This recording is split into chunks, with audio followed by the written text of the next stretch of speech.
Is here with us on set. She joins us now with more. Mackenzie. Hey, Morgan. So investors were not impressed with the president's Bitcoin reserve order, despite it being a big win for the industry. Markets sold off on the news with altcoins like Ether, Solana, and XRP leading losses overnight. Now, those tokens were recently promoted by Trump on Truth Social, but none are mentioned in the EO. Instead, it seems they're getting shuffled into a separate stockpile for orderly management. But the main concern here is that the order stopped short of any immediate government Bitcoin buying strategy. Instead, the U.S. will only hold on to seized tokens, meaning that no taxpayer dollars are going toward new purchases. That is a letdown for investors who were hoping for real federal demand.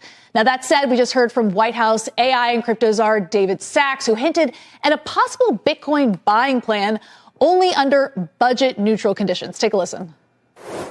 If the Secretary of the Treasury or the Secretary of Commerce can come up with a budget neutral way to acquire more, then they are authorized. They don't have to, but they're authorized to develop those strategies.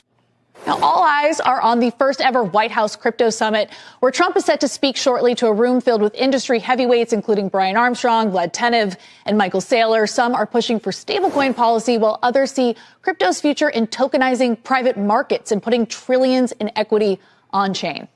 My only question about tokenizing private markets is, what is tokenizing private markets? What does that mean?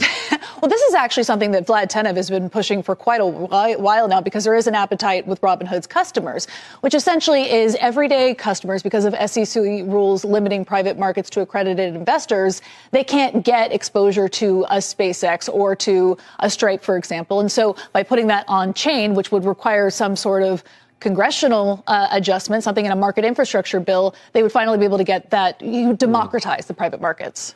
Very quickly, do we know how many seized tokens the U.S. has or has been seizing? It's funny that you asked that, because David Sachs mentioned the fact that we need to do some due diligence, some accounting. And so the estimate is 200,000 tokens, which would put it at roughly $17 billion. But one of the top priorities of this working... You know who Ross Ulbricht was? No, I'm serious. Silk Road, he's in prison, he's being pardoned. Yeah. Like, where's that money? Ross Ulbricht would be like one of the... I mean, I'm not justifying what he did. Silk Road, selling drugs, guns, weapons. You could buy a bazooka. But that's like hundreds of billions of Bitcoin, I think, nowadays. And the U.S. government did seize a large stash of Bitcoin from Silk Road, which they have since liquidated. Okay. And part of the argument of this administration is, why didn't we hold on to it? Because it's appreciated in value. We've lost billions of dollars because of premature sales.